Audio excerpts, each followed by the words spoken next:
प्राचीन काल की बात है। किसी राज्य में एक बड़ा प्रतापी और दानी राजा राज करता था। वह हर गुरुवार को व्रत रखकर दीन दुखियों की मदद करके पुण्य प्राप्त करता था। परंतु ये बात उसकी पत्नी को अच्छी नहीं लगती थी। वह ना तो व्रत रखती थी और ना ही दान पुण्य में ही कोई विश्वास रखती थी। इतना ही नहीं, वह राजा को भी ऐसा करने से हमेशा रोकती रहती थी। एक समय की बात है, राजा शिकार खेलने के लिए वन गए। घर पर रानी और दासी थी। उसी समय गुरु बृहस्पति देव साधु का रूप धारण कर राजा के दरवाजे पर भिक्षा मांगने आए। साधु ने जब रानी से भिक्षा मांगी तो वहां कहने लगी, हे साधु महाराज, मैं इस दान पुण्य से तंग आ गई हूँ। आप कोई ऐसा उपाय बताएं जिससे कि मेरा सारा धन नष्ट हो जाए और मैं आराम से रह सकूं। इतना सुनकर बृहस्पति देव ने कहा, देवी, तुम बड़ी विचित्र हो। संतान और धन से कोई दुखी होता है क्या? अगर अधिक धन है तो इसे शुभ कार्य में लगाओ। कुंवारी कन्याओं का विवाह कराओ, विद्यालय, बाग और बगीचों का निर्माण कराओ, जिससे तुम्हारे दोनों लोग सुधरें। परंतु साधु की इन बातों से रानी को खुशी नहीं हुई। उसने कहा कि मुझे ऐसे धन की आवश्यकता नहीं है जिसे मैं दान कर सकूं और जिसे संभालने में मेरा सारा समय नष्ट हो जाए। तब साधु ने कहा, अगर तुम्हारी ऐसी ही इच्छा है तो मैं जैसा तुम्हें बताता हूँ तुम वैसा ही करना। गुरुवार के दिन तुम घर को गोबर से लीपना, अपने बालों को पीली मिट्टी से धोना, राजा से हजामत बनाने को कहना, भोजन में मांस मदिरा का प्रयोग करना, कपड़े धोबी के यहाँ धुलने दे देना। इस प्रकार 7 बृहस्पतिवार करने से तुम्हारा सारा धन नष्ट हो जाएगा। इतना कहकर साधु के रूप में श्री बृहस्पति देवता अंतर्ध्यान हो गए। साधु के अनुसार कई बातों को पूरा करते हुए रानी को केवल 3 बृहस्पतिवार ही बीते थे कि उसकी समस्त धन संपत्ति नष्ट हो गई। भोजन के लिए राजा का परिवार तरसने लगा।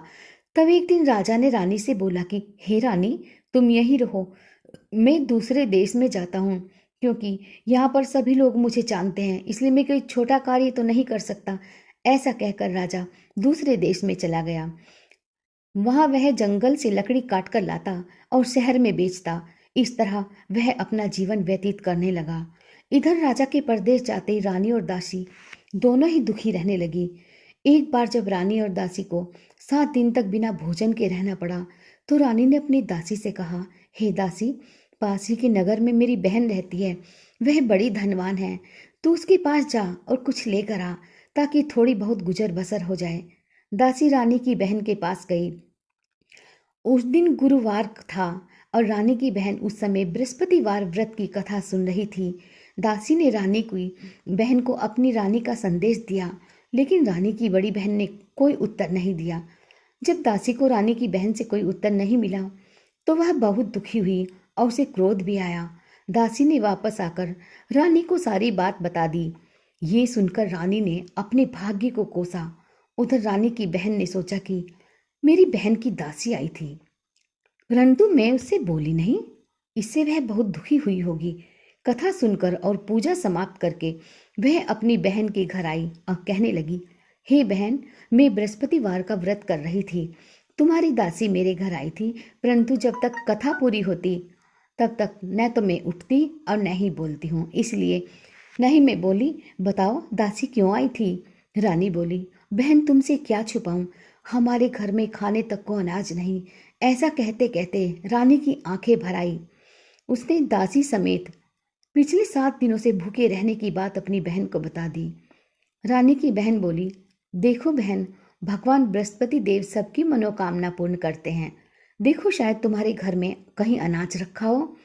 पहले तो रानी को विश्वास ही नहीं हुआ, पर बहन के आग्रह पर उसने अपनी दासी को अंदर भेजा तो सचमुच अनाज से भरा एक घड़ा मिला। ये देखकर दासी को बड़ी हैरानी हुई। दासी रानी से कहने लगी, हे रानी, हमको भोजन नहीं मिलता तो हम व्रत ही तो करते हैं, इसलिए क्यों ना इनसे व्रत और कथा की विधि पूछ ली जाए, ताकि हम भी व्रत कर सकें। तब रानी ने अपनी बहन से बृहस्पतिवार व्रत के बारे में पूछा। उसकी बहन ने बताया, बृहस्पतिवार के व्रत में चने की दाल और मुनक्का केले की जड़ में अर्पित करें तथा दीपक जलाएं, व्रत कथा सुने और पीला भोजन ही करें। और पीले ही वस्त्र पहने। इससे बृहस्पति देव और भगवान विष्णु प्रसन्न होते हैं। व्रत और पूजा की विधि बताकर रानी की बहन अपने घर लौट आई। 7 दिन के बाद जब गुरुवार आया तो रानी और दासी ने व्रत रखा। वह गुड़साल में जाकर चना और गुड़ लेकर आई। फिर उससे केले की जड़ तथा विष्णु भगवान की पूजा की। अब पीला भोजन की चिंता को लेकर दोनों बहुत दुखी थे, क्योंकि उन्होंने व्रत रखा था। इसलिए बृहस्पति देव उनसे प्रसन्न थे। वह एक साधारण व्यक्ति का रूप धारण कर 2 थालों में पीला भोजन दासी को देकर चले गए। भोजन पाकर दासी बहुत प्रसन्न हुई और फिर रानी के साथ मिलकर भोजन ग्रहण किया। उसके बाद वह सभी गुरुवार को व्रत और पूजा करने लगी। बृहस्पति देव की कृपा से उनके पास फिर से धन संपत्ति आ गई, परंतु रानी फिर से पहले की तरह आलस्य करने लगी। तब दासी बोली, देखो रानी, तुम पहले भी इस प्रकार आलस्य करती थी।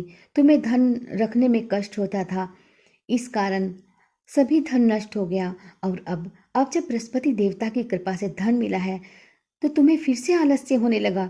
रानी को समझाते हुए दासी ने कहा कि बड़ी मुसीबतों के बाद हमने ये धन पाया है, इसलिए हमें दान पुण्य करना चाहिए, भूखों को भोजन कराना चाहिए और इस धन को शुभ कार्यों में खर्च करना चाहिए। इससे तुम्हारे कुल का यश बढ़ेगा, स्वर्ग की प्राप्ति होगी और पितृ भी प्रसन्न होंगे। दासी की बात मानकर रानी अपना धन शुभ कार्यों में खर्च करने लगी। इससे पूरे नगर में उसका यश बढ़ने लगा और राजा भी घर वापस आ गए। बृहस्पति व्रत कथा के बाद श्रद्धा के साथ आरती की जानी चाहिए। इसके बाद प्रसाद बांटकर उसे ग्रहण करना चाहिए। तो मित्रों, ये थी बृहस्पतिवार की कथा, बृहस्पति देवता की कथा आपने सुनी। और हाँ, आपको कैसी लगी कृपया कमेंट बॉक्स में कमेंट करके बताइएगा और हमारे चैनल को लाइक, शेयर व सब्सक्राइब अवश्य कीजिएगा।